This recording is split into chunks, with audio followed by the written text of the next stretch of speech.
istun esireas, pealik kõneleb tõsiselt seal. Tööd teete küll, selles kahtlust ei näe, aga suhtumine sitt. Mõtlen omaette siis, kus kurat ma tegin selle vea.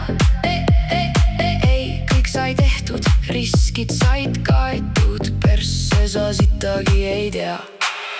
Mul on suhtumine paigast ära, seda öeldi mulle täna.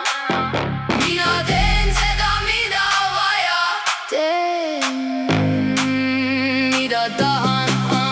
Kui see teeb minust rebeli, siis las olla nõnda nii. Ma ei jookse vormi pärast, kui sisu vajab tegemist.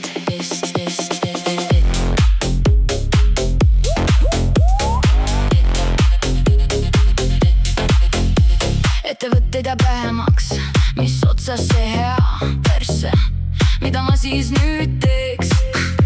Kas peaks avama ise firma või rentima paar Airbusi järgmiseks kuuks?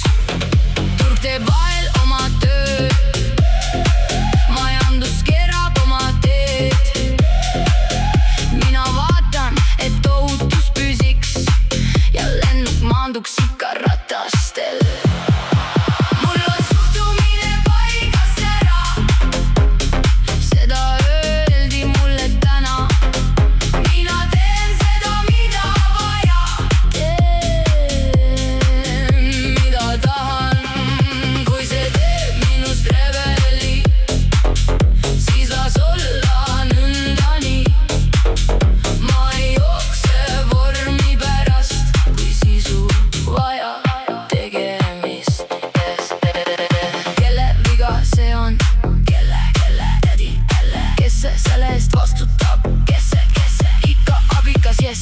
Ma istun ja ei tee sellest kära, ei vaida, aga fakt, ma ei tee seda ära. Lihtsalt homme lähen tööle taas, sest keegi peab päris asja ka tegema. Mul on suhtumine paigast ära, aga miskipärast kõik toimib. Linnukesed võivad